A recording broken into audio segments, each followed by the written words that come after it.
Hey, yo, it's me, Pops Van Marmalade, and you're watching the Comics-Related Madness Network. Uh-huh.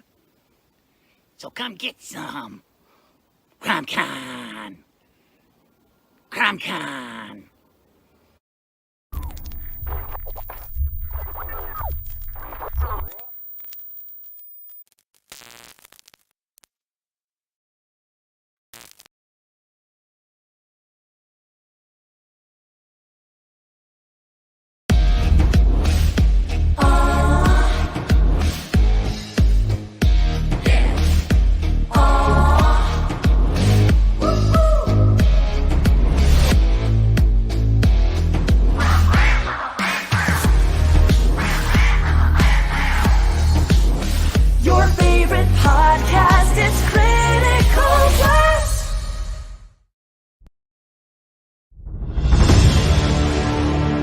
America's southern border has become a war zone.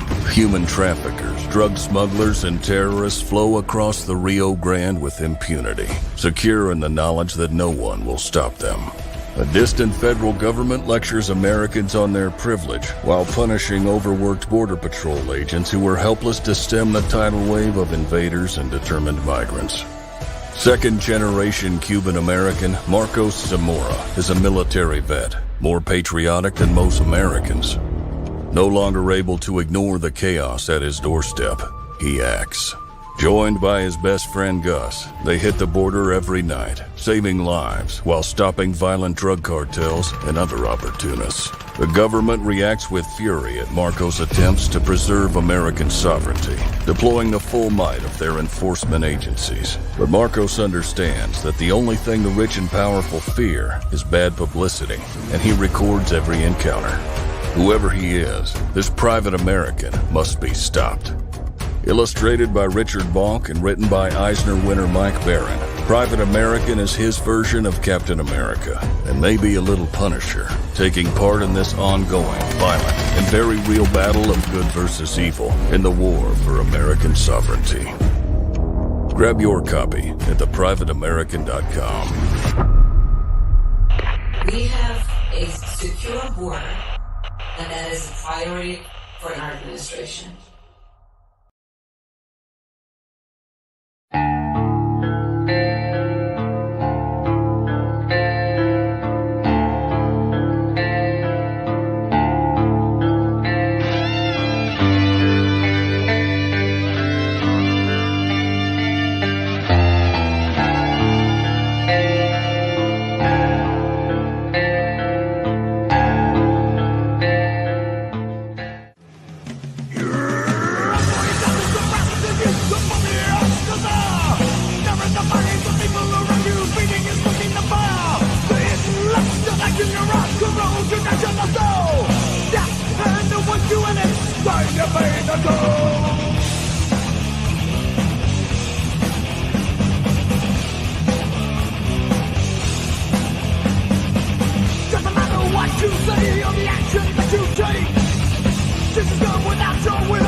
And now for something completely different. Hello, everybody, and welcome to another episode of Reality and Publishing Comics. I am Paul Gomez, the host, and this week we're going to be talking about conventions and how to get in them, a little bit different styles of conventions, and kind of a few things that you need in conventions and a few tips in there. And just like I tell everybody on every episode, I started out by looking at YouTubes and kind of having them in the background for tips and tricks and a little bit more of an understanding in the comic book world. And I like to feature some of my knowledge, and I like to bring a special guest to kind of back what I say or show a different point of view, especially since they've been in it a lot longer than me. And we have a very special guest this week, a very good friend of mine, and I would even say one of my best friends and mentors. McLain McGuire is here today. What's up? Welcome. How are you doing today, McLain? Doing very good, man. It's been a busy day, and things have things have been good, man. Getting a lot of work done. How about you? That's awesome. Yeah, just about the same. Getting stuff in line. So, if y'all don't know who McLain McGuire is, he is the man, the myth, the legend. McLain McGuire. He does just about everything. Is there anything that you don't do? Gosh, I don't know. so, That's a hard. mainly whenever I was introduced to you, you're a letterer, you're a graphic designer, you're the co-founder of Charter Comics, which is a publisher that's just breaking through barriers right now. You're also the co-founder of Cowtown Comic-Con. Right. And I mean, you've helped with so many artists and writers out there today, including like Ken Salinas, and I believe you have helped with David Sanchez. And I know you introduced me to tons of them.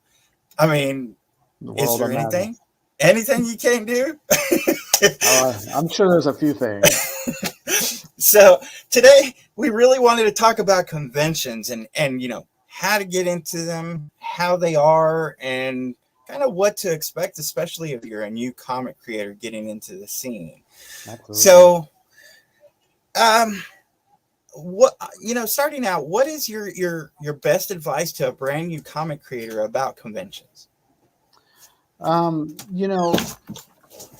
conventions are all about trying new things, and especially I think I preached this to you in the very beginning when you started hitting up conventions. Is like conventions, in the beginning, you don't know which one's going to be, I guess, in a sense, successful to you or not, and it's not really about that in the beginning. It's about getting your name out there, networking to the proper channels, and making sure you're talking to people, whether that's the people at the convention or the actual convention promoters themselves, because the convention promoters themselves can take you a lot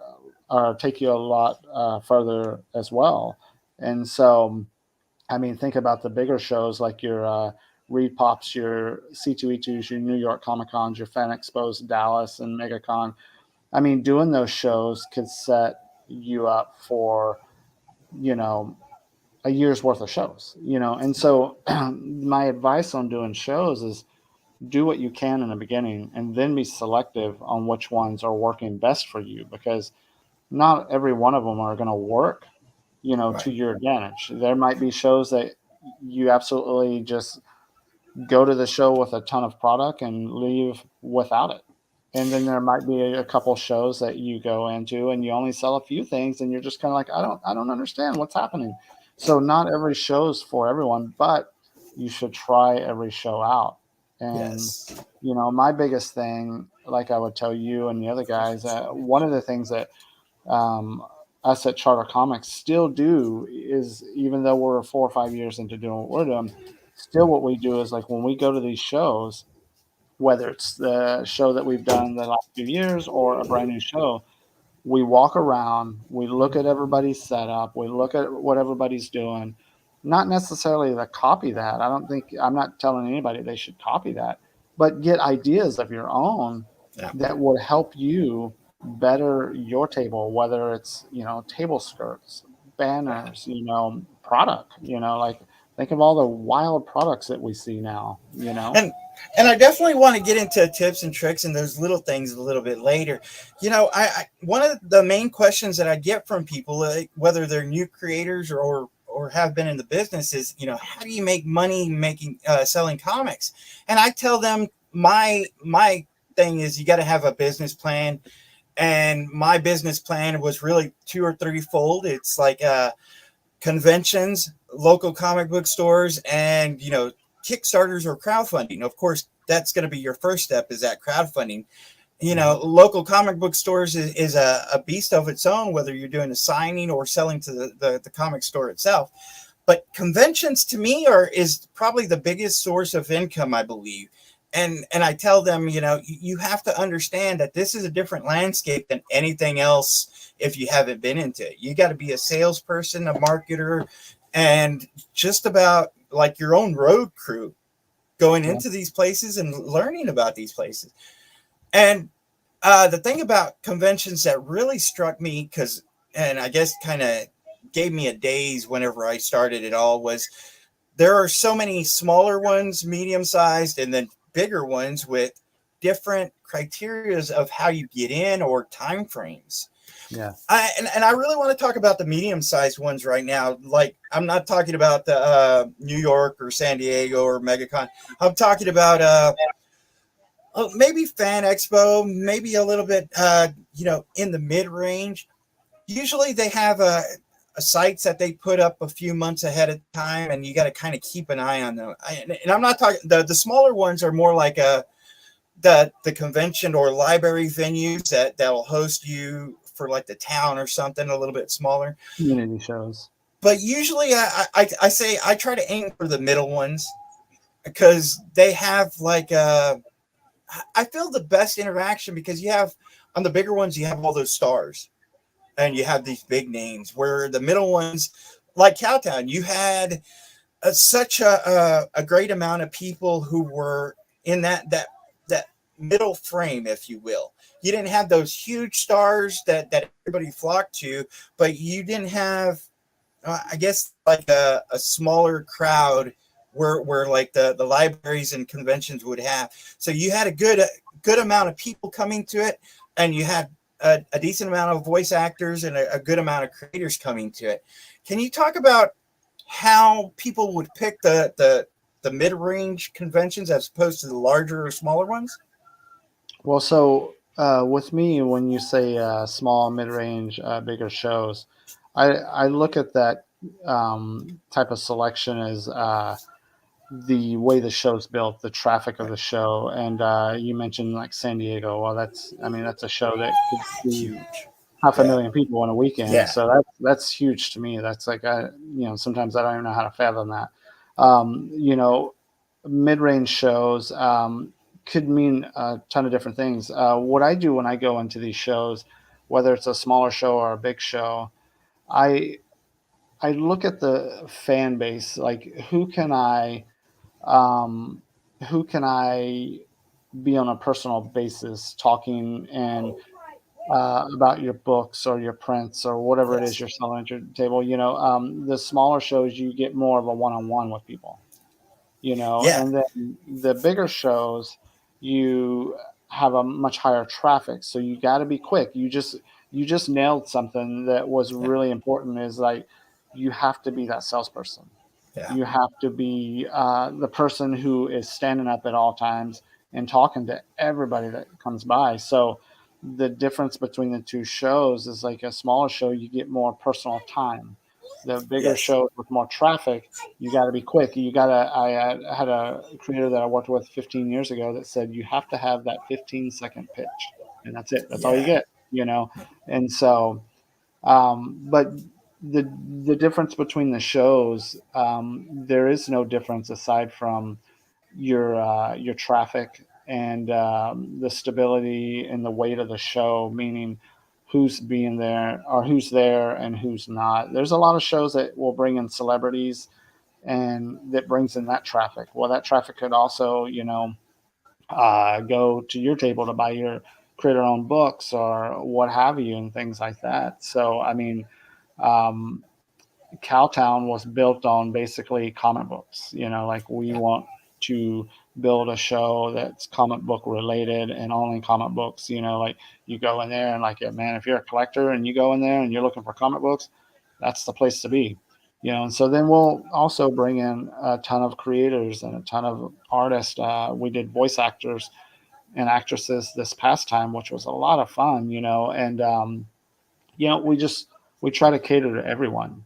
And I don't really know what to consider the size of our show, because we don't really look at it that way.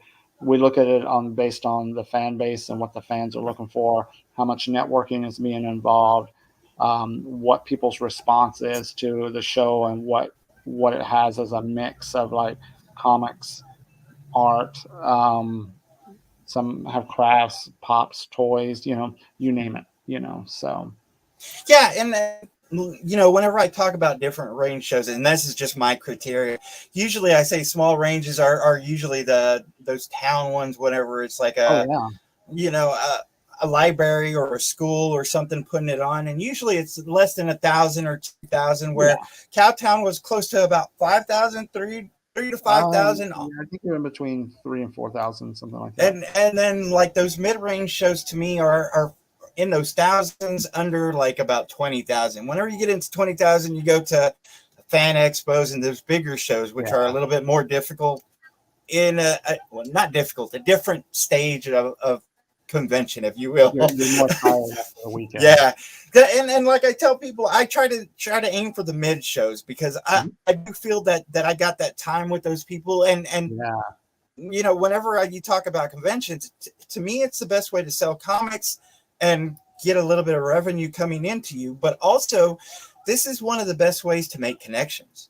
Absolutely. And I don't know if a brand new creator or some of the creators out there understand that it's not just about selling the comics at conventions, but you're meeting all these artists and other creators and people who are going to put eyes on your book that are in the industry. Absolutely, yeah. And it's hard to get that personal kind of feeling and meeting unless you have those conventions to kind of propel you and to get an understanding of where you are in the scene and whatnot. Well, and even as much as I've done in the industry, I love going to the big shows. Don't get me wrong. I love going to those. We were, Charter Comics was just in a meeting today with Fan Expo about the future and 2023 and all that stuff.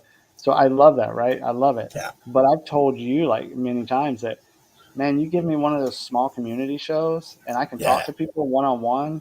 I love that. I love connecting with those fans.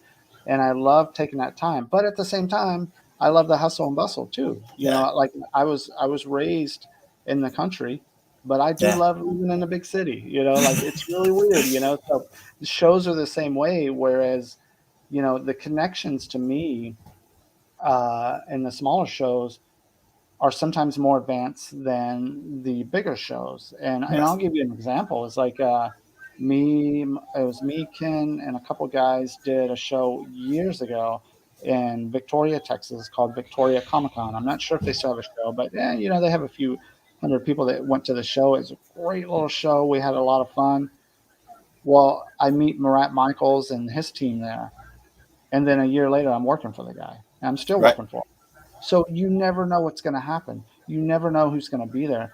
Don't judge a book by its cover. Don't look at these small community shows and go, I don't know, man, I'm not going to make any money. It's not about the money in the beginning. It's about what you just said, that networking, the speaking to people one-on-one, getting ideas that you never knew that you could have, that you can bring home with you and go, man, I'm going to try that, but I'm going to try it in my own way, Yeah. And you just never know.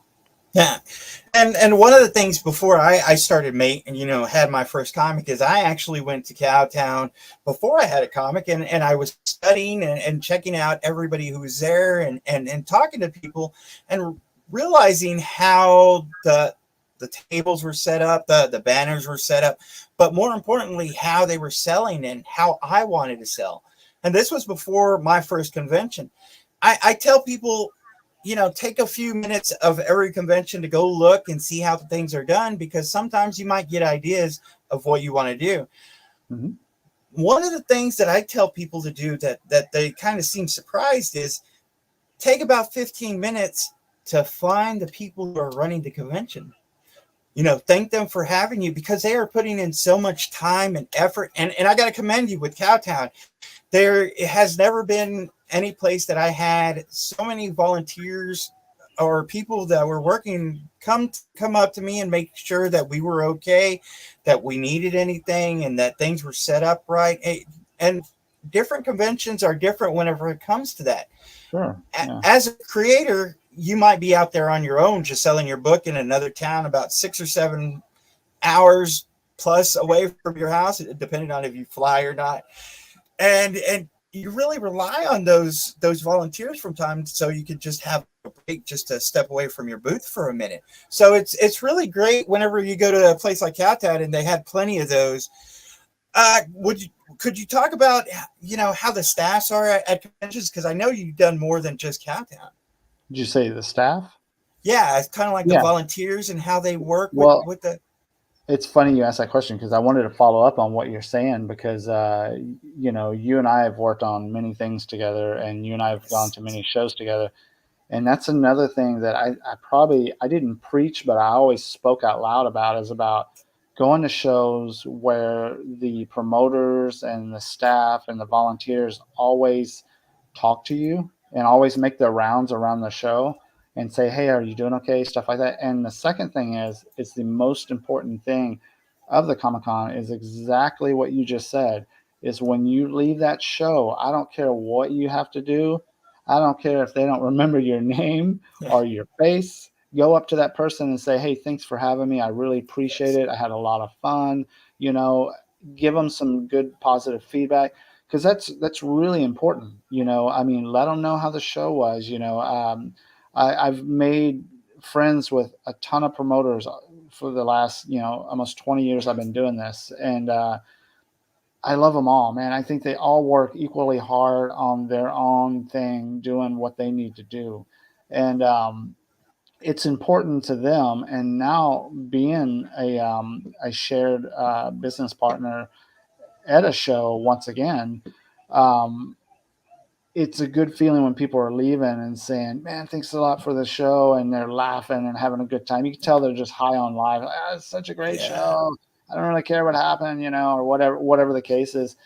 And about 10 years ago, I would do a bunch of out of state shows, and people were like that, the bigger promoters, Jimmy J from Amazing Arizona, Amazing Las Vegas Con. He's big on that, where he will make us rounds. And I remember the first time that ever happened to me, I was taking a drink of water behind my table, and he comes up and he goes, hey, you doing okay? And I thought I wasn't supposed to be drinking water at my table. And I was like, yeah, is everything cool? And he goes, yeah, I'm just checking on you. Yeah. Okay. That's the weirdest feeling, right? So that's fun for me. And so, going into this Cowtown with the amazing team that we have, one of the things that I know Chris and I both implemented with Kim and Marty and the team is look, make sure everybody's doing okay. Yeah. Make sure everyone is good on if they need to take a bathroom break, because you just said it best again. Right. What if they're traveling from way out of town and they're by themselves and they got to go to the restroom, or they need to go get a snack or something they need a break? We need volunteers that are ready for that. And so that's what we did. We made a team over the past few years that was dedicated to that, because we didn't want to leave that show on the closing day knowing that we left anybody behind, right, or anybody not taken care of. And that was important to us. Yeah, and I usually take one of my kids with me to my shows, or somebody else, because I feel if you have a two-person team going, it's a little bit easier. But I have seen some shows and where some of the other people, that table beside me, would be scared to leave their table. And if there wasn't volunteers around, they'd be like, hey, I just got to go do this. Can you watch my booth and just tell anyone who comes around I'll be back in a few?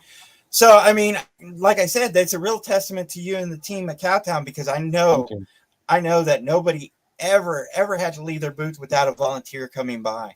And I saw it so frequently that there were so many volunteers stepping in whenever someone just needed to step away for a moment. Yeah.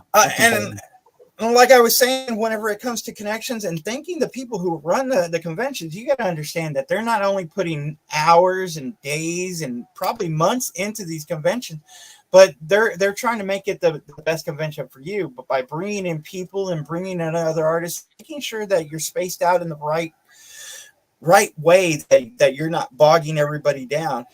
I remember going to a convention just recently, and I went up to the showrunner, and I thanked them for having me, and I gave them a gift, which I tend to do, give them a gift of one of my items. And they came back later that day, not only to talk to me, but they brought another showrunner from a different show to introduce him. And it was like he had told them how I had walked up to him and thanked him for everything, and how I had gave him a gift, and how I stood there and talked to him about how the layout was and everything that he was interested in. He was like, you should have him at your show so he can let you know how it's going. And that's what I tell other artists is like, I understand that you're there to sell your product, and you kind of get that tunnel vision because you do have to get in that state of mind of, I'm here to sell and meet people and hopefully gain new fans. And that's really, that's really the goal. But, these showrunners are really investing their time, effort, and money. And you never know if the show's going to do well or not. So it's like, you want to make sure that you're thanking them because they're putting their time into it as well. Yeah, you got to remember, running a Comic-Con is a 24-hour gig. Yeah. And I say that very graciously and carefully. And I know everybody's different on how you run your shows, so I'm not trying to step on any toes, but running a show, and this is the first show I've been partners in, but also the fourth show I've ever helped start. And we have a fantastic team behind us on Cowtown, but it's a 24-hour gig. And that means you wake up in the morning, you check your emails, you're checking to make sure that we're promoting properly. The promoting channels are going out. We have a team with Kim, Caitlin, and a few other people that are running the promoting team, checking Instagram, checking Twitter, checking Facebook. It's an ongoing thing. And then here, myself, I'm updating the website on a daily basis, or building some sort of promoting gear, or, you got Chris over here. He's bringing in all the guests, flying people in, putting people in hotels, setting the floor plans. Like we build that floor plan. We look at this blank sheet, and it takes us days or months to build it, and, it's a 24-hour gig, and the respect and appreciation that we have to have when we go do shows at other like other Comic-Cons and stuff like that. Even though we run our own show, we highly go out now, and we already respected those other promoters, but now we very much respect them even more because the lack of sleep they're getting, the craziness that's going on. I mean, God, if you guys saw behind the scenes, you'd just be like, are you kidding me? And it's just, you got to take everything day by day. You got to keep that team together. You got to keep everybody positive. I think, having a solid team is what's important. And so when you go out there and you do these shows, and whether it's a smaller show, a medium show, or a giant show, man, do what you can. Take 5 minutes and go thank that promoter, because they're probably, unless you're Cowtown Comic-Con, they're probably going to take a nap for about 2 days afterwards. Right. We did not. So, I mean, the next day I got a phone call. Hey, can you meet me it was like, hey, I'm going to pick you up. We're going to the convention center. We have to do a walk. And I was like, okay. Yeah. Let's do that. Let's be ready for next year. I believe so. We talked about a lot of the ins and outs at the beginning of the Comic-Con. I really wanted to talk about the prices, because this is one of the things that some people don't really talk about. There's really different price sets on different conventions, and the lower end ones, again, like I said, at the library, at your school function, sometimes can be free. Sometimes it'll be like $50 to $100 kind of thing. Whenever you get into those mid-tier conventions, like I try to tell people, my range of mid-tier, they're about 150 on up to, whenever you get into Fan Expo, again, that's a little bit larger, I would say about 400 or so. So, I do tell creators, whenever you're looking at conventions, definitely make sure you look at the price of the tables, for whether it's an artist alley table, whether it's a vendor table. These are things to take into consideration, because you're going to have to pay that, sometimes months ahead of time, sometimes even a year ahead of time. Sure. And how would you, I guess, I guess my biggest question before I got into it was, how would you figure out which ones to do and which ones to gamble on and which ones not to? As in, if you were a first-time artist. Well, wow, that's a tough one. Right. It's really all about your budgeting. Now, you Yeah. said something in the very beginning of this conversation where you systematically program yourself, and what you were saying was, gosh, I don't remember the exact words you used, but you're basically like preparing yourself for financially, preparing yourself structurally, with the amount of stress or whatever can be involved in what shows you're going to go to and how to pick them. Well, my thing is like whatever's in your budget. There's a lot of shows out there with fluctuating prices. You just nailed it. 150, $200. I had no idea Fan Expo was $400 a table. I've never paid full price, but I was like, wow, that's how much it is. That's crazy. So, the way I do it is like, what is it worth to me to go to the show? And I look at it like, I know the shows. I know pretty much every show. So I know the show. I know the people who run it. First of all, what's important to me are the people who run it. Yeah. Because I know the people that are running it, they're going to do several things. They have a website built. They have social media built. They're promoting not only just their guest, but they're promoting the people like you and me that are going.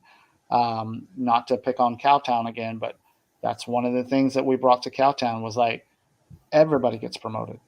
I don't know how many times I saw, or heard Kim say, I'm trying to get a hold of this vendor, and, just so she could promote it, So I like to go to shows that are going to equally promote me as well as I'm going to promote them. And what I mean by that is like, as well as I do, I don't care where I'm going, movie theater, small event, library, big show. I build my own graphic for me and my team, no matter what, to make it look like, that we are big and that we're going in big, we're going in strong.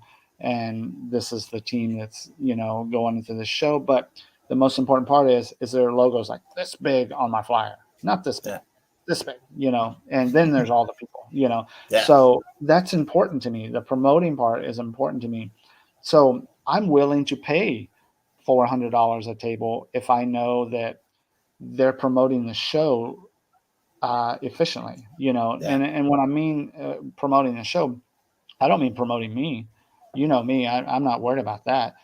I mean promoting the show, because the more you promote the show, the more avenues that you have that you're promoting the show, the more people that are going to show up. That's the people that I want to come in and eventually get around to my table, and so I can introduce myself and talk about what I'm doing, and get those possible jobs or sell those books or prints or whatever it is that you house at your table, So to me, I look at promoting side of it. I look at, I don't even look at the guest. I don't know how many conversations I've had with people around our own internal team that has said, hey, McLain, have you looked at the website and see who's there? No, not really. Right. Because it's not about the guests, the celebrities, or anybody like that.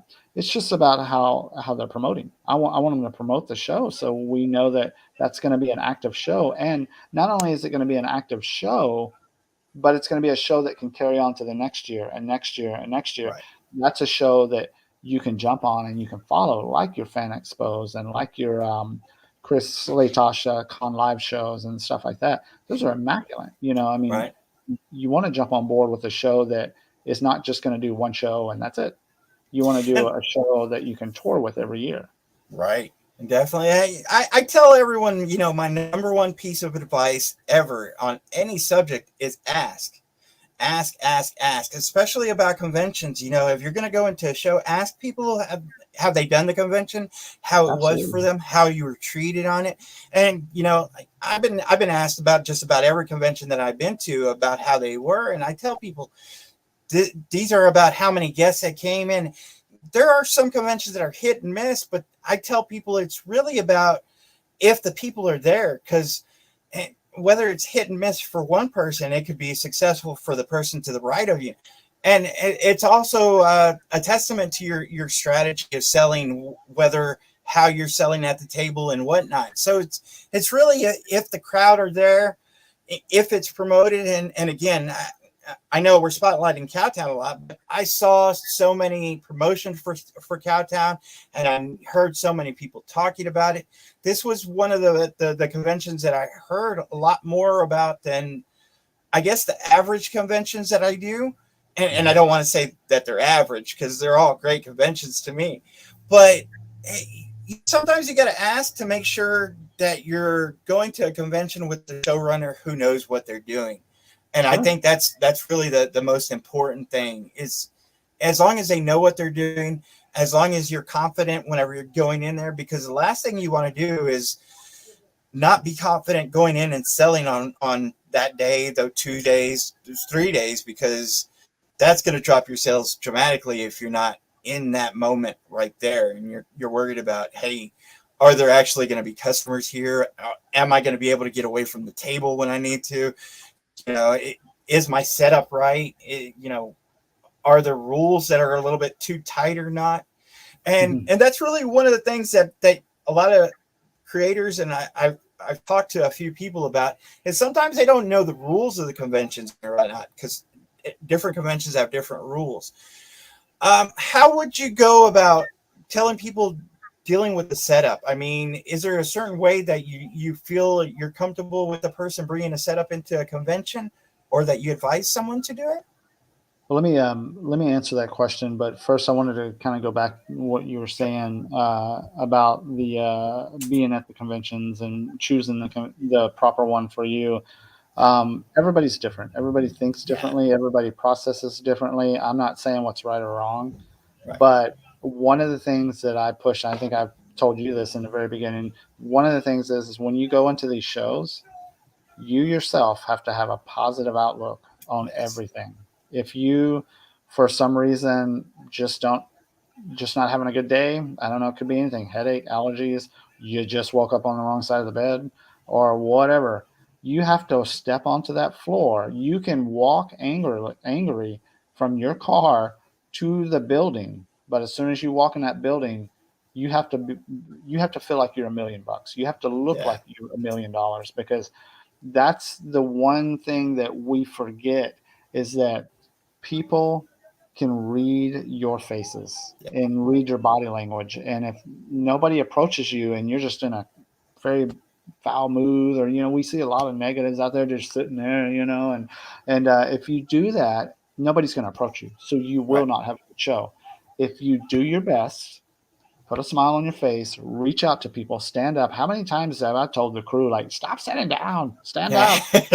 People are like, I'm tired of standing. I'm like, then get better shoes, it just, you have to be embracive to the fans. You have to let the fans know it's like welcoming you over. You have a key to my house. You can come into my door. Here is my booth. This is what I have to offer. I've had numerous people over the last 20 years buy stuff from me and my table and not give a care about what I have.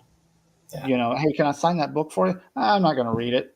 I just liked your attitude. That's great. Like, you really make people's day that way. So remember, when you go into these shows, have a fantastic attitude. Whether you're doing bad, the show's doing bad, whatever it is, have a good show. That really matters. Having said that, I did a lot of scouting before I had my first comic, and I went to a few conventions, including Cowtown, like I said. I went to a few conventions beforehand just to kind of scout and see how it is and how the people reacted.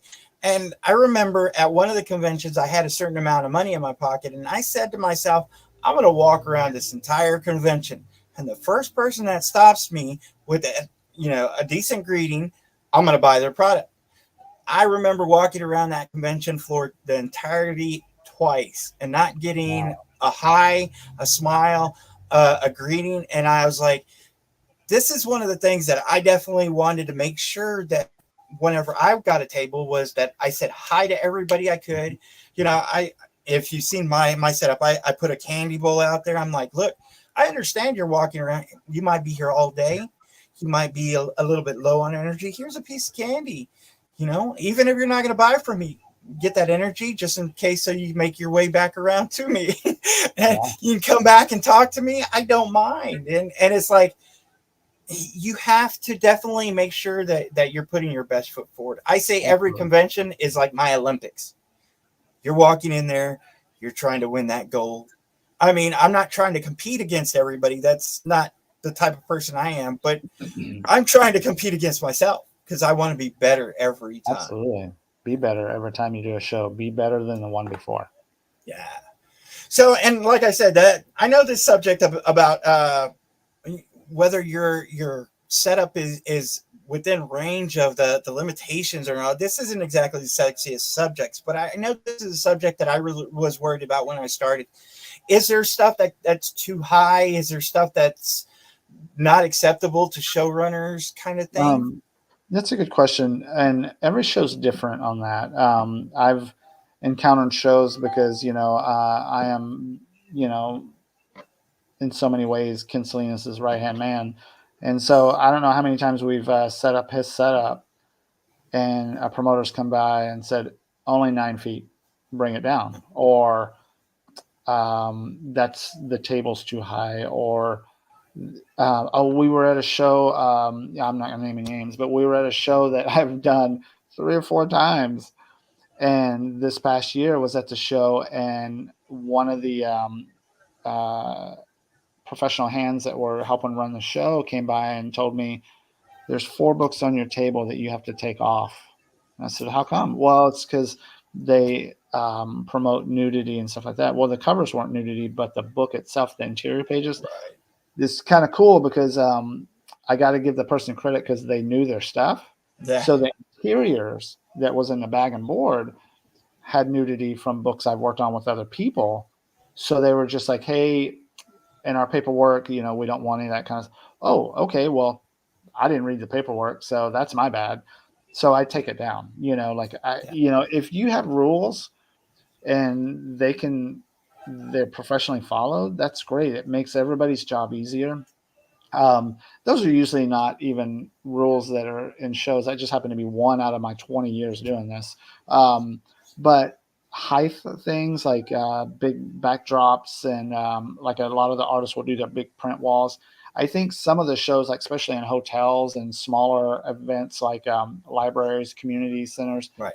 There's only so high you can go, but they don't want you to be touching the ceiling because it's not their ceiling. So just kind of play by the rules, look at their paperwork. Hey, if they say only 8 feet, but you have a 20-foot backdrop, just go 8 feet. Don't like they're just doing their job. And you got to remember, my biggest joke is like, you got to remember, even though the promoter is telling you like, this is what you need to do, it's probably most likely not because they made the rule. Right. It's because the convention center that they rent that space from has rules. Like, right. I think Kim and I got pegged a year or 2 ago for having water. And we were like, it's just water. They're like, no outside drinks. Like, what? So instead of arguing with people, we're just like, it's fair enough. Ken and I did a show and somewhere on the West Coast, I think it was earlier this year. And I just get, me and my coffee. I just got my dark roast. It's hot. It's ready to go. I'm walking into the show and it's on the first day. And the lady says, hey, you got to pour that out or drink it because it's not allowed in here. So you never know. You never know. Yeah. But it's one of those people, It's one of those things you have to kind of roll with. I usually take a backpack again because I usually have me and one of my kids with me, and we take snacks and drinks, kind of water to kind of have throughout the day, so I don't have to leave the table. But I've had that where they said you're not supposed to have anything outside, and it's like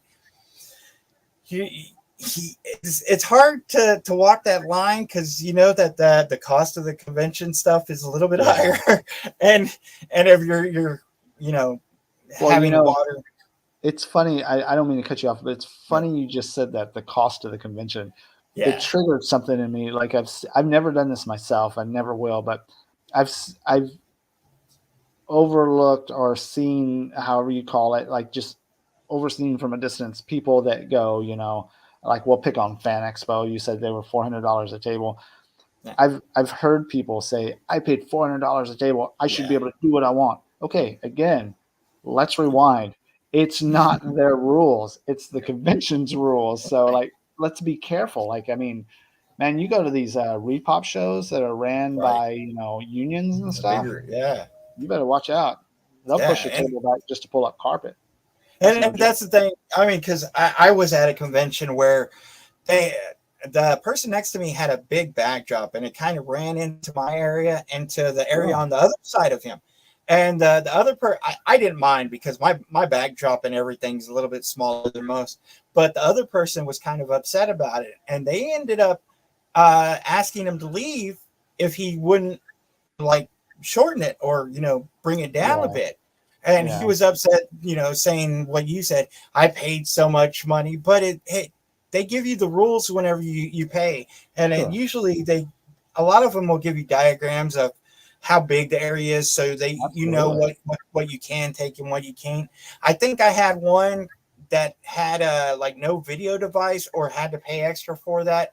And again, it's really because how others are going to perceive you or how they're expecting.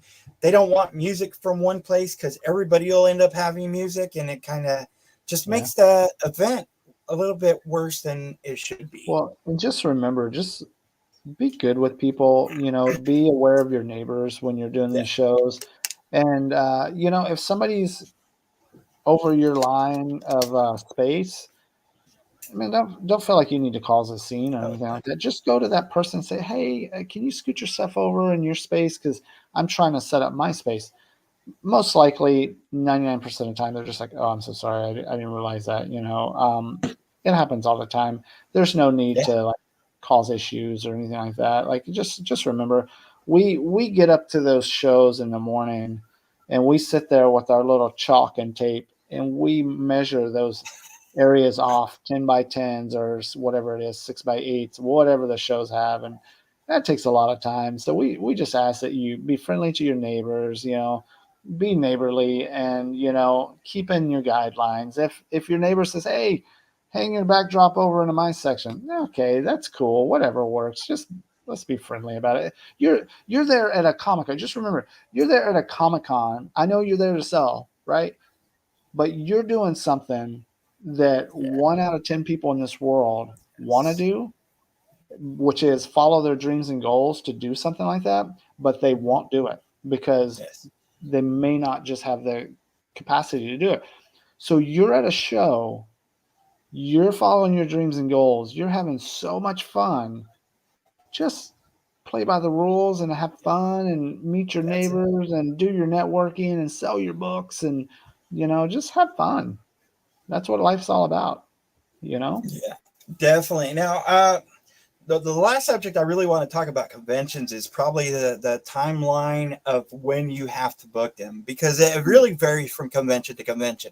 Right. And I know whenever I started out, I was kind of shocked and awed by, well, this convention is coming up next month. I had a convention a few months ago that came up within a week. And I was kind of shocked. They were like, why didn't you come to the convention? I was like, well, I was booked at a different one. So it was like, I couldn't have got out of this convention to go to that one because I already paid for a table. But you get that timeline of conventions are so sporadic. How is it that you start planning those or is there a site that you can find a list of conventions? How would you tell a new creator to do that? I think there is a convention site that just has a list of conventions now. 60% of it's not right. Right. Because, you go to that show and then you're like, there's no website. Oh, there's no social media. Oh, the show doesn't exist anymore. So there's that. Now, with Charter Comics and CCP Comics, we book a year and a half in advance with all of our people. So we know what shows are going to happen later next year. We know even possible shows that are going to happen in 2024. Right. Now, that's because of a lot of different reasons. One is because it's a show that we do consistently every year. So they'll tell us like, hey, man, you're going to be here for 23, but are you going to be here for 23 or 24? Yes, just like leaving New York Comic Con. I saw the field rep and he was just like, okay, see you next year. Dates are going to change middle of the month. And I was like, what? Like, it's usually the first weekend of the October. And so I literally got home and I couldn't find it. And I had to email the guy and I was like, what? And he was like, no, is that a problem? No, I'm there. Just, I need to make sure the dates are right. There's a lot of shows that are moving around too. Like, they want to move their dates, and that's a good thing. Never look at that as a bad thing, because what it probably entails is that they figured out their shows on a date of another show, whether it's big or small, and they don't want to compete with that. So they're going to move their dates. So yes, we try to, or we say them, they try to get to those websites and update it as fast as they can. But again, it's 24-hour gigs. So it's a lot harder. It's a lot easier to say yes than it is to start updating every social media platform out there. So, what I do is and I do it a lot of different ways, but the secret of my success is, like, in the past with these promoters that I feel like I'm friends with now and that I do their shows repeatedly. When that show ends, just like you and I were talking about, hey, thanks for having me at the show. I really appreciate it. Hey, I want to be a big part of your show. I want to be a big part of it every year. I need to do what I can.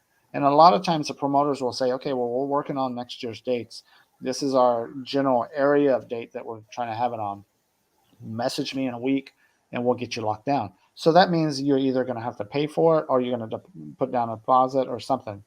I've been lucky enough to meet these promoters over the year to where they will give me a year in advance of their shows, and I'll just book a list of it down. Now, when I build my feeds for my crew, I probably won't build them until like a month or two, maybe 3 months before the show, because I'm like, well, the tables are locked down. And I talk to all my people personally without the feed in the beginning. And I'm like, hey, we're doing the show. You down? Yeah, cool. You doing it? Yeah, we're down. Okay, I'm going to build the feed. And then everybody that I missed on trying to communicate to will get thrown on a feed. You were just thrown on a feed that a show's going to happen in 6 weeks. It's like, I've known about the show for a couple months, but it's we have the tables locked down. Everybody's ready to go. It's going to be a fun little show. You never know when things are going to change. So a lot of times I won't build feeds because there's changes happening in the show that, politics wise or whatever. And I won't even go to my crew and talk to them about it, because it's a waste of time to just be like, okay, so this is what's happening and this is what I think is going to happen. So I'll just delay it about a week, because everybody's working hard to do what they need to do on the promoting side and the Comic-Con side. So it's hard to justify certain things that are happening in industry alone. And so if you're looking for good advice on how to book shows in advance, talk to those promoters, talk to those promoting hands, the people that help them out, and let them know, like, hey, I want to be on a consistent basis at this show, because it's a good show. Whether you had a good show or not, it's a good show. The community's good. The networking's good. You like what they're doing. You love your setup and stuff like that. And there's a lot of times you can even go to them and say, hey, I definitely want to be a part of next year's show. Right, cool, you're in. Don't worry about it. We'll take your payment in the next couple of weeks. Okay, so I liked where I was at, but can I be here? Okay, yeah, sure. Send us a note. A lot of the promoters, that's what we forget. We're dealing with human beings. Just talk to everybody. And I'll pick on myself as a promoter. Talk to us. Let us know. We had that in the Cowtown. We did 2 Cowtowns this year. Earlier this year, we had a couple of folks that said, man, I like the show. That's great. I don't want to be here. Can I be here? Yeah, let me see what I can do, because we're one of those shows of the many that we do not book tables or like taking suggestions. Hey, I want to be at table 7. Oh, okay, let me put you at table 7. We don't do that. We just try to work with our floor plan and put you in the best spot where we can find it. So there's a lot of people that will come to us and say, hey, I don't like inlines. Can I do a corner? Absolutely. This is how much it's going to be. We'll find a corner for you. Thank you for giving us a heads up. That's important, because you want to be comfortable when you go to that show. But talk to those promoters. That's the bottom line. Talk to those promoters. Let them know that you're very interested in their show. The bigger shows, I know people are very shy because they're like, well, I don't want to go to this multi-million-dollar show promoter and just be like, hey, I'd like to be a part of your show forever. But you have to do that, or they will never know. My director rep of Reed Pop that I've had for 13 years. Well, let me retract. That I had for 10 years disappears, right? I don't even know. I had a new rep, and I was just like, okay, new rep. I guess that's the way it goes. Never saw the guy again until Charter Comics was with Pastime at Dallas Fan Expo. I don't know, a couple years ago, and the guy shows up, and he's like, "Oh, hey, what's up?" So I work for Fan Expo now. Like, oh wow, that changed everything. I was like, well, it makes sense. Everything ties in. But the dude didn't have to come to me and say that. He came to me and introduced me to the owner of the event because I was always super nice. I always thanked him. I always put my best foot forward and made sure my setups were good. I followed the rules and I listened and I worked every year to be a part of that show. That was his biggest concern with me, was that, or not concern, but that was the biggest reward for him, was that I followed through. Hey, I want to do your show. Okay, well, the tables are expensive. I don't care. I want to do it. These are your guidelines. I don't care. I want to do it. Like, I want to be at those shows and I want to be thankful, and I want people to know that I'm thankful for myself and my crew to be there.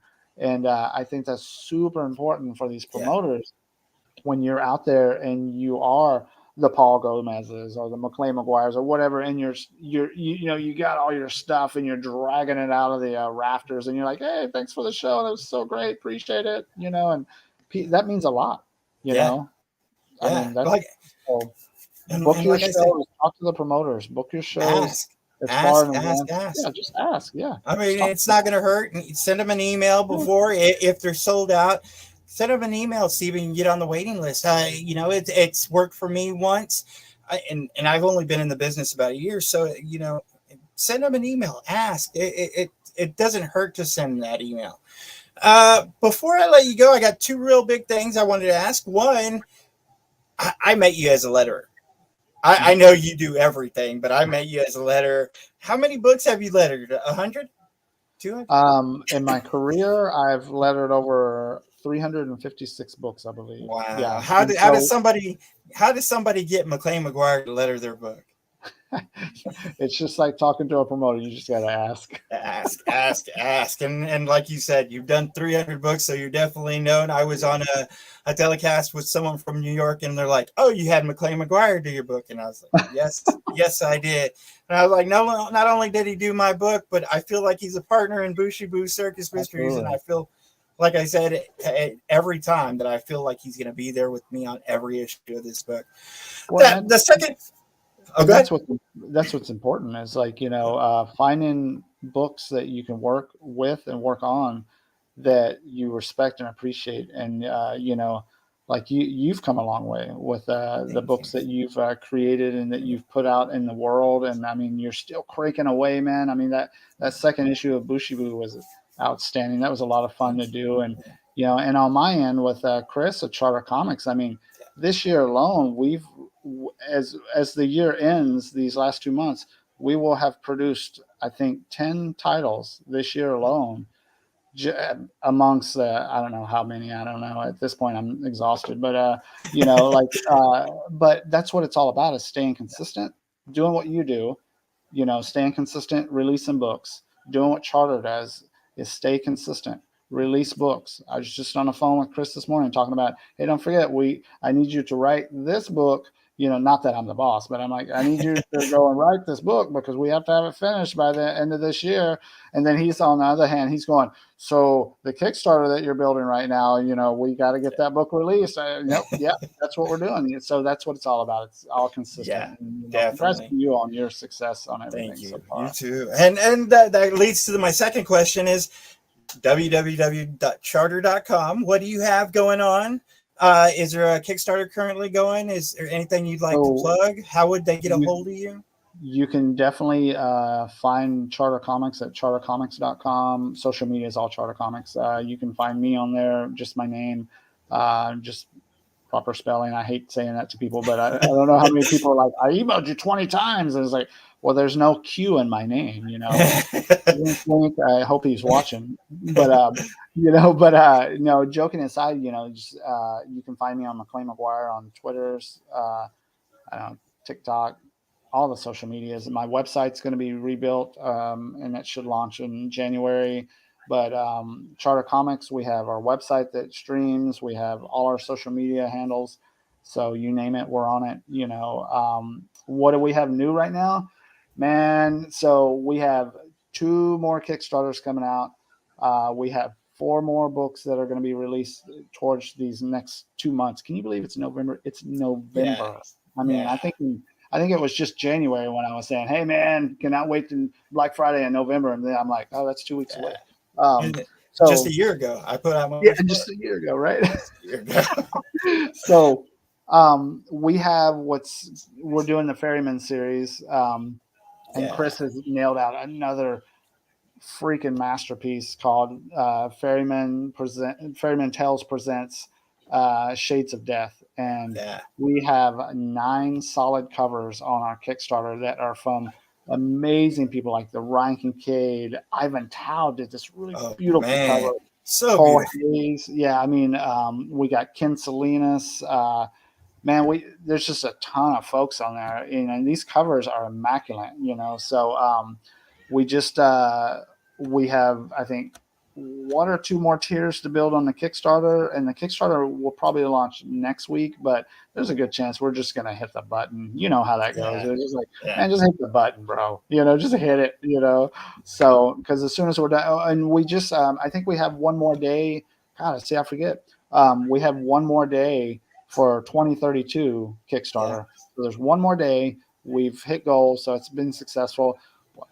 I'll take the heat for both me and Chris that we are sorry we just have not been really paying attention that much to that Kickstarter. Not that we haven't been paying attention, but we had Cowtown, we had all this stuff. So we just let it run its course. We let it run, and the fans have been fantastic running that Kickstarter for us. So thank you guys all for supporting us and everything on that. But we have already that's going to hit in 23, the first part of 23. We already have, I think we counted 9 titles that are hit in the first quarter. So lots of good stuff, a lot of fun creators, on our bill. So it's exciting. We're super fun.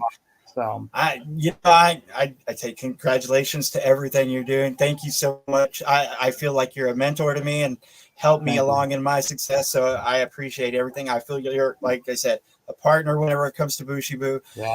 McLain McGuire, everybody, if you don't know him, email him, talk to him. He does everything, so he can definitely help you out somewhere. We've got some other great shows lined up in the works for next week and the week after. I hope to see y'all again. McLain, thank you so much. Thanks for having me, man. I really appreciate it. Thank you, guys. Thank you, everybody, for watching. Have a great week. Bye, Thanks, everybody. Guys.